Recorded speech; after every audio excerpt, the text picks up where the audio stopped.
Olá! Hoje estamos aqui para falar de mais um sutra budista que recitamos bastante, especialmente em épocas do ano onde lembramos dos nossos antepassados. É o Sutra do Bodhisattva Kshitigarbha, em seu nome mais completo, como Sutra dos Votos Originais do Bodhisattva Kshitigarbha. É imenso! E não só imenso, mas também profundo em significados. Esse sutra do Bodhisattva Kshitigarbha, ele fala bastante sobre esse professor, esse personagem e sua qualidade de determinação.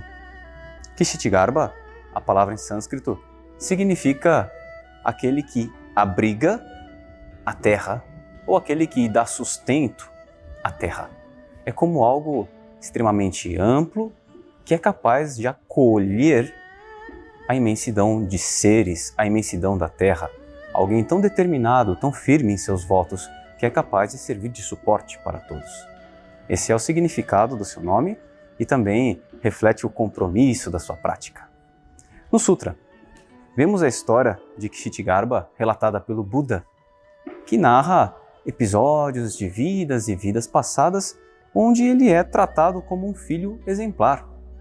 Na sua trajetória, esse Bodhisattva teria se preocupado tanto com os pais, tanto em ajudar, proteger, servir e salvar, que ele acabou desenvolvendo métodos de prática para gerar virtudes, gerar apoio, gerar formas de beneficiar não apenas os pais, mas muitos outros seres.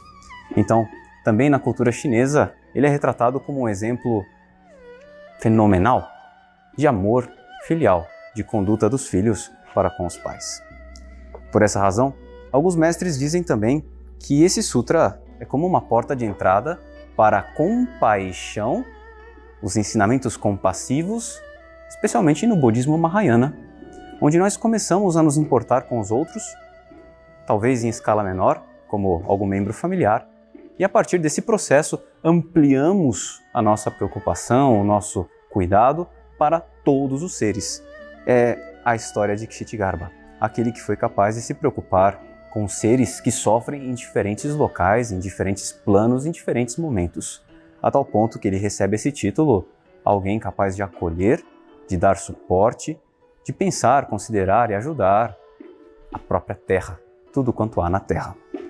No Sutra, tão extenso, existem práticas que o Buda sugere para que as pessoas desenvolvam, amparando-se no exemplo desse personagem, desse professor, o Bodhisattva Kshitigarbha. São práticas essencialmente devocionais, práticas de recitar o nome, lembrar das virtudes, copiar o exemplo, fazer oferendas, enfim, de algum modo estar próximo do modelo que esse Bodhisattva desenvolveu, para que nós também possamos cada vez mais ampliar nossos corações e ser capaz de acolher mais seres. Também é um sutra que fala dos locais de sofrimento intenso, reinos infernais, reinos sofríveis, reinos que no budismo falamos são as condições onde os seres mais se desesperam. E esse é o Bodhisattva que é conhecido por ter feito o voto mais difícil, o voto, vamos dizer assim, mais determinado, que é o de permanecer em tais locais. Permanecer onde há mais sofrimento. Permanecer resolutamente em qualquer condição difícil, desafiadora, até que o último ali presente seja salvo. Então, brincando, é como alguém que diz: vou ser o primeiro a ir, mas o último a voltar. Ele cede o lugar para que os outros passem à frente. Então ele fez o voto de não descansar enquanto todos os seres não saírem do sofrimento. É como falar: eu prefiro ser o último, mas garantir que todos vão estar bem. Por essa razão é o Bodhisattva dos grandes votos.